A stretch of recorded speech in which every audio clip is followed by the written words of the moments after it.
All right, ladies and gentlemen, it is Thursday, April 9th. I just wanted to start off today by checking in with our calendar again for this week. Yesterday, we introduced the idea of finding difference of squares. Today, we're going to continue practicing some of those examples. They're going to get a little bit more complicated, but you also see today on the 9th, if you look very closely right here, we have our star, a reminder that star means that we have an assignment that's graded due today. We want to make sure we get that assignment done and emailed to me so that tomorrow when we do our exit ticket and activity, you get the chance to get any points back and you know how many points you need to get back because it has already been graded. So let's go ahead and remind ourselves what is actually due today. We see our problems that we started yesterday. Yesterday we looked at problems like 2, 4, and 6 for finding that difference of squares. Today we're going to do ones that are similar to 8, 10, and 12. So today what's due are the even numbers 2 through 12, so just those 6 problems. Reminder of how to submit your answers here. It's the same as what we did on Tuesday. You're going to copy these problems. If I were you, I would get out a lined piece of paper here in the next 30 seconds or so and copy those problems down. If you miss them when I have them up here now, or when I have, and we're going through notes, or at the end, you can always go into that tiny URL and you will see that they are linked there for you also. You're going to solve these problems. You're going to take a picture of your work and you're going to email the answers to me. If you are stuck, that's what my Zoom hours are for. I am in Zoom to help you walk through these problems and get what you need from them. And if I see you on Zoom and you're doing them correctly, I can go ahead and give you credit right away there. My email is here for you.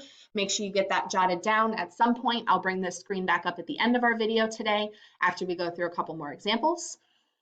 Let's jump into our last 3 examples for this week.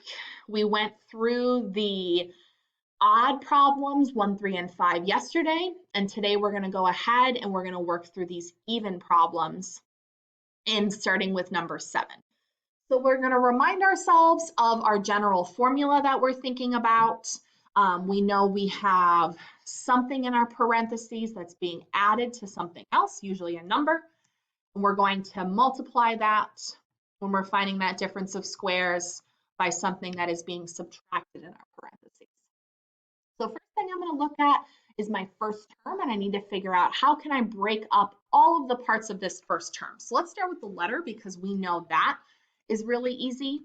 And I know in my parentheses, when we're thinking back to yesterday, my b squared is going to be divided into a b in both parts of my parentheses. So I'm going to take that b squared, I'm going to break it up into both pieces.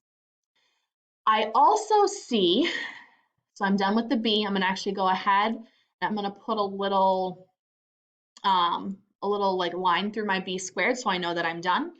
Yesterday, we also talked about how to deal with the second part because we're dealing with the squares.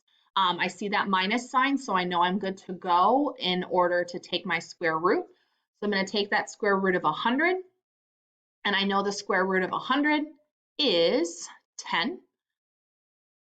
And so I'm going to go ahead and I'm going to put a 10 into my first parenthesis when I break that up, and I'm going to put a 10 into my second parenthesis. Now, if I go ahead and I put that same little squiggle through my 100, I see I have almost everything taken care of here, and it's the same process as yesterday, except now we also have this 9. I also have that 9 there. And so because I've taken the square root of b squared and I've put it in its place, I've taken the square root of 100 and I've put it in its place, I need to do the same thing with this 9, and I need to take that square root of 9 and I need to put that square root into its place as well. So the square root of 9 here I know is 3. So I'm going to go ahead and I'm going to put a 3 in front of that b.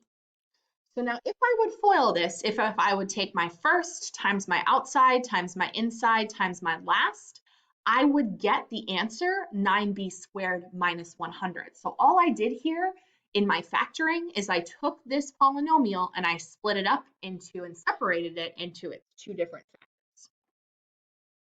So let's do that same thing again with number 9. So I like to always go ahead and I get my problem set up for myself. I know I'm going to have something plus something times something minus something. So real basic, I'm just going to get it set up for myself.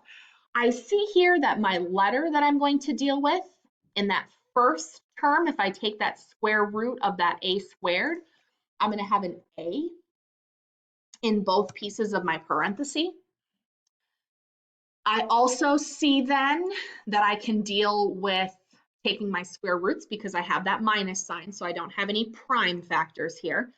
So I can go ahead and I'm going to go ahead and take my square root of 121. Oops, let's try that again so we can see our number here. I'm going to take my square root of 121. My square root of 121 is 11, so I'm going to put my plus 11 here and my minus 11 on the other side. Some of you might be saying, how do I know I put the 11 after my plus and my minus sign and not before? Well, I see that the 121 isn't attached to my A here. So because it's not attached, I'm going to leave it separate in my answer, just like it was separate in my problem. So I've taken care of my A squared. I've done the square root of that. I've done the square root of 121.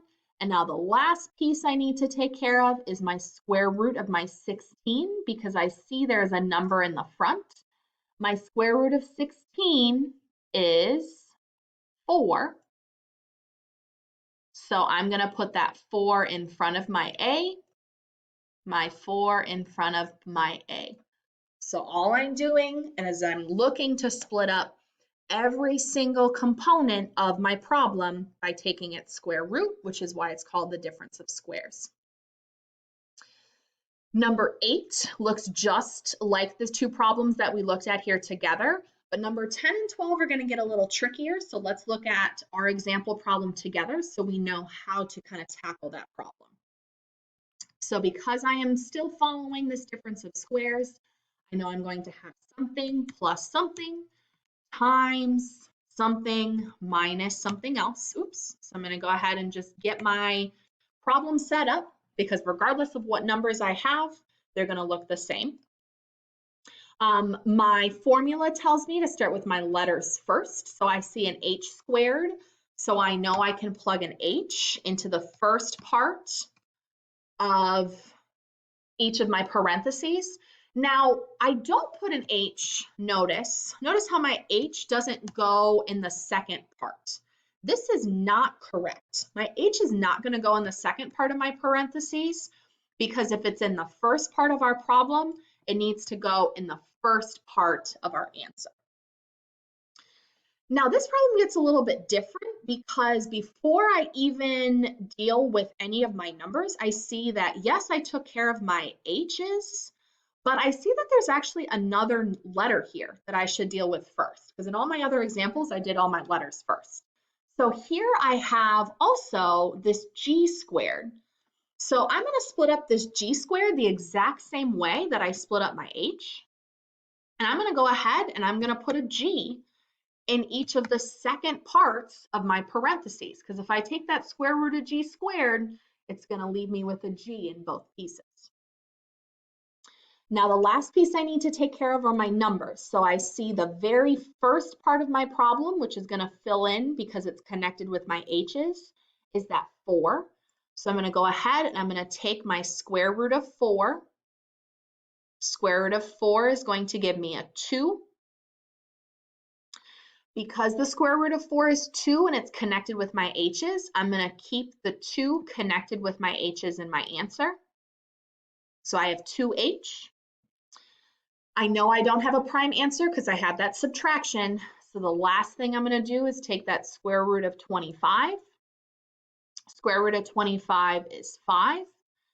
So because that's connected with my G's, I'm going to keep my 5 connected with my G's in my solution.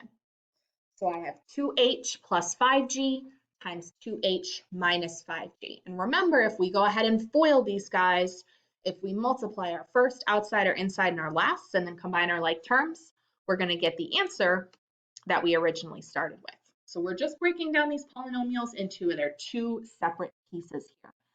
So today we reviewed how to find our factors using difference of squares, and we do that by taking the square root of every single piece in our problem.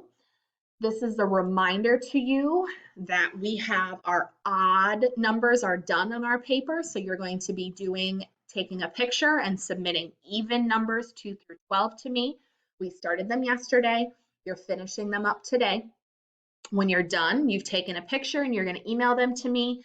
You're going to be all set to go. I'm going to leave these up for a couple more seconds. Tomorrow, we're going to be doing a little activity, and I'm just going to walk you through the directions for completing that activity and your task cards so that you can get as many points as possible on our assignments for this week. If you have any questions, reach out to me. Have a great day. Stay safe. I miss all of you. And I'll leave this up for a couple seconds so you can get it copied down.